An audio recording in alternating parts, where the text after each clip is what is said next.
Yo, what's up, guys? C-Jack's back with another video, and today I saw Madam Web, and I have to say Marvel has definitely been saved because this movie was incredible. No, I'm just joking. This movie was actually pretty bad. Not pretty bad. I mean, we'll get into that. It's actually not the worst superhero movie I've ever seen. I'd go as far as to say there was actually one or two, maybe even three things I liked about the movie. However, there were definitely a lot of different aspects that contribute to this film overall being mediocre slash below average. But again, we expected this going into it. Nobody watched the Madam Web trailers and was like, wow, this is going to be incredible, dude. This is going to be outstanding. Nobody did that, man. So we knew this wasn't going to be good. So the fact that it wasn't good, but I at least was entertained for parts of it, actually kind of made me walk out feeling good. I'm in a good mood to review this. A way better mood than I was in for the Marvels, Ant-Man, Quantumania, all that other trash, Thor, Love and Thunder, etc. So without further ado, let's go and lock in Madam Web for the review. Let's go.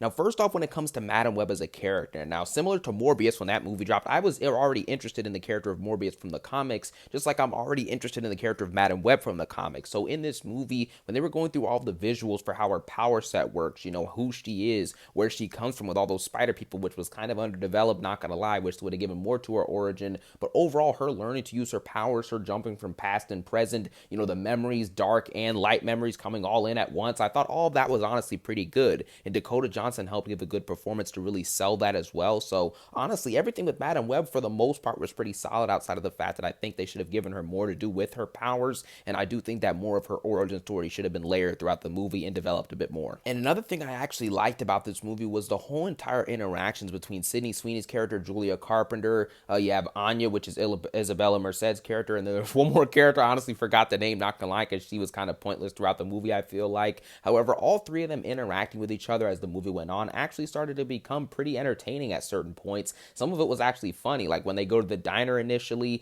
and even when they're having certain interactions with Cassandra Webb. Like, I thought some of that stuff actually works. Granted, some of the dialogue is extremely corny and very childish and cheesy, but when it does work, it actually works, and you're entertained watching them three interact with each other and honestly start to take more responsibility. Similar to how Madam Web, you know, Cassandra Webb in this movie, she starts to take the responsibility of basically having the burden of knowing what's happening next and having to stop it or change it or alter it in any way that she can. I think that kind of story dynamic, that thread throughout all four of the main characters, I thought was honestly pretty good, I can't lie. Now, that's as deep as the story goes throughout this movie, to be honest with you, but I mean, at least they gave you something to attach onto, unlike the Marvels, unlike Ant-Man 3, you get the point. And one last thing I gotta acknowledge, the visuals in this movie in certain parts are low-key fire, bro. When we're seeing the origin for Madam Web and they're going through all this spider, like the web of memories and all that stuff, like, it was actually kind of peak looking, dude. Her powers look great. You also have some scenes with Ezekiel, even though he was a terrible villain, which we'll get to in a second. Some of the hand-to-hand fight scenes he had were very, very good. And some of the ways they utilized, you know, Madam Web seeing into the future, into the fight scenes, I thought that was very, very good stuff as well. And then last quick thing on a side note, some of the dialogue and some of the jokes actually were very funny. I found some of the humor in this movie to land quite well, which I don't really say that a lot often for a lot of superhero movies, but the humor did land quite well in this, and it made the movie even more enjoyable at certain points. But now onto the stuff that makes this movie not good, like I said. Now, there's a multitude of reasons, but it kind of just falls into the generic cliche reasons that most superhero movies have had for being mediocre or bad the last couple years, and it falls into the basic tropes. The random group of characters basically come together by the end. The villain is extremely one note and terrible. Let's start with the villain.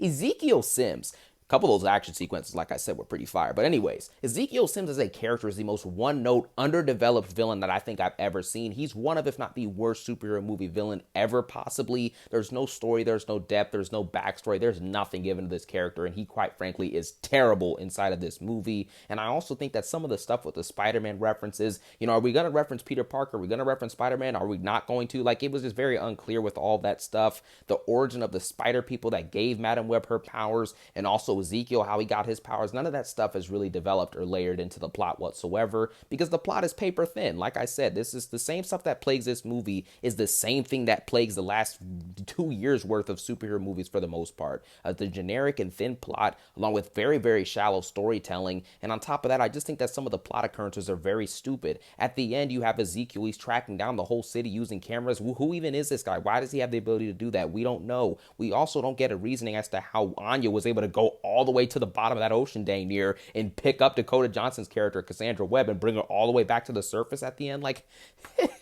like, Come on, man. We're yapping now, man. We're doing too much. And another thing about this movie is the pacing. Now, in certain parts, it does get quite boring, and there's not a lot of action in this movie, surprisingly, which is ridiculous. When it is there, though, it's usually not terrible. I mean, I've seen a lot worse action, but at the end of the day, it's just not enough there to continue to keep you entertained throughout the whole thing. I found myself kind of dozing off at points. Didn't fall asleep, though, like I did in Aquaman 2. So, hey, you know what I mean? A win is a win, you dig? So that's that. But another thing I found underwhelming and straight up didn't really like in this movie is that the whole climax of the film, not only is it very predictable, but it kind of just like the way the plot and the story, it's not really that deep anyways, but the way it builds up, you're expecting a little bit more at the end, and you don't really get that. I'm expecting Sydney Sweeney's character, Isabella Merced's character, all the characters to basically utilize their powers, and the only one that really does that is Madame Web, and I was just kind of expecting more. And if they would have added more in that scene, I think it would have made it more interesting, but it also would have been a pretty cool action scene to see some of the stuff that's showcased, like them being in the suits and them actually using their powers. We only get like 1 or 2 minutes of that, and it's usually a future scene that we haven't even gotten in live action yet, or it's a flashback to a scene that, I guess happened in Ezekiel's memories or stuff. Like, we don't really get to see the main characters in their suits using their powers, and I think that does take something from this movie, sadly. And because this movie is nice, quick, and easy, and gets you out of the theater and on your way, and also I expected it to be pretty mediocre / below average, that's pretty much it as far as critiquing the movie. I mean, on its face, like I said, it can be entertaining at times. It can be pretty bad at times. It's like a bag of mixed candies. I don't know. You just grab in. You don't know what you're going to get. You might get something good. You might get something that you want to spit out, throw up with. Who knows, man? But at the end of the day, that's pretty much Madame Web. As far as the implications it has on the Sonyverse and Marvel live action as a whole, it's not really that big. It's kind of like Morbius, even though Morbius did have Vulture come in at the end and all that stuff. But this movie doesn't really have any big implications. It just seems like its own little standalone thing that no one really had high expectations for. So, I mean, at the end of the day, I don't think it's going to tie into anything with Miles Morales. I do think that Madame Web in live action, I mean, I don't think there can be more than one Madame Web in the multiverse, can there? Because, I mean, she's the overseer of the Spider-Verse, so maybe we'll get to see how she branches out and becomes a bigger role and, a bigger leader in terms of all the Spider-Verse projects. But until that happens, I don't think this movie's going to have much to really do with anything. It's probably going to flop terribly in the box office. I know it already has like a 10 or 20% on Rotten Tomatoes, so they're pretty much cooked with this movie. It ain't making no money, just like Morbius did. And like I said, if this movie was an MCU movie, I'm not gonna lie though, people probably would have made any type of case or reasoning for Madame Web to somehow be at least average or decent. I'm telling you guys, the hate for this movie is partly warranted, I'll give you that. But if this was an MCU movie, people would be fighting for their lives to explain why this movie was at least average or decent or overhated. This is just the stuff that the hive mind, low-level thinking MCU stands do. Luckily, I'm the high-level thinker, okay? I'm here to help you guys. I'm here to enlighten you, crack that cranium and fertilize that brain. But at the end of the day, I expected Madame Web to be mid or below average, and that's pretty much what I got. I would give it a 4.5, maybe a 5 out of 10. But the thing is about this movie is that it's a 5 out of 10 that I'm not super mad at. Like with movies like The Marvels, Quantumania, Thor Love and Thunder, Multiverse of Madness, etc., you're expecting it to be better, but then it just absolutely sucked and subverted those expectations. So like MJ said in No Way Home, anything wrong? Expect disappointment and you will never get disappointed.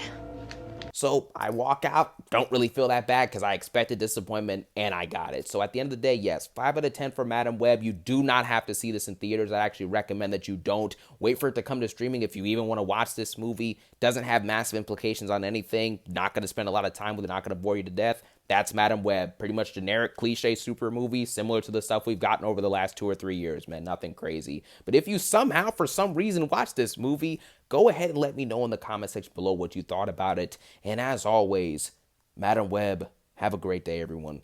Peace out.